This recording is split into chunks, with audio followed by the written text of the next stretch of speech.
Guys the learning page চ্যানেলে তোমাদের সবাইকে জানাই স্বাগত। পৃথিবী পরিক্রমণের প্রশ্ন আমি তোমাদের বই থেকে টেক্সট বই থেকে বলে দিয়েছি।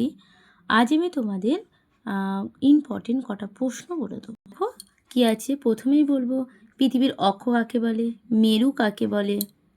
পরের প্রশ্ন কি, মুক্তি বেগ কাকে বলে, আবর্তন গতি কাকে বলে, পরিক্রমণ গতি কাকে বলে, অধিবর্ষ কাকে বলে, বিষুব বলতে কী বোঝো, কঠোর ক্রান্তি কাকে বলে, মকর ক্রান্তি কাকে বলে, সূর্যের উত্তরায়ণ বলতে কী বোঝো, সূর্যের দক্ষিণায়ন বলতে কী বোঝো।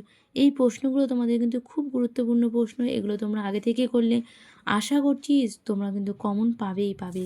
ঠিক আছে, সব আমি দিয়ে দিলাম তোমাদের, তোমরা কিন্তু দেখে নেবে। তারপরে চন্দ্রা মাস কাকে বলে, মধ্যরাত্রি সূর্যের দেশ কাকে বলা হয়, মেরু প্রবাহ কাকে বলা। তারপর নিচের দিকে তারপর দেখো বলছে সূর্য ঘড়ি কাকে বলে, সৌর বছর কাকে বলে। এরপরে আছে পৃথিবী আবর্তন গতির ফলাফল উল্লেখ করো, এটা তোমরা দেবে। তারপর তোমরা পয়েন্ট কিন্তু নিচে নিচে করে লিখবে। পৃথিবীর বার্ষিক গতির ফলাফল কাকে বলে দেবে। অধ্যায় থেকে যদি করে যাও তাহলে কিন্তু তোমাদের এখান থেকে কমন পড়বেই। আজকে তোমাদের এই পর্যন্ত। যদি তোমার ভিডিওটা ভালো লাগে একটা সাবস্ক্রাইব, লাইক, কমেন্ট করে অতি অবশ্যই কমেন্ট করে জানাবে যে কেমন হয়েছে।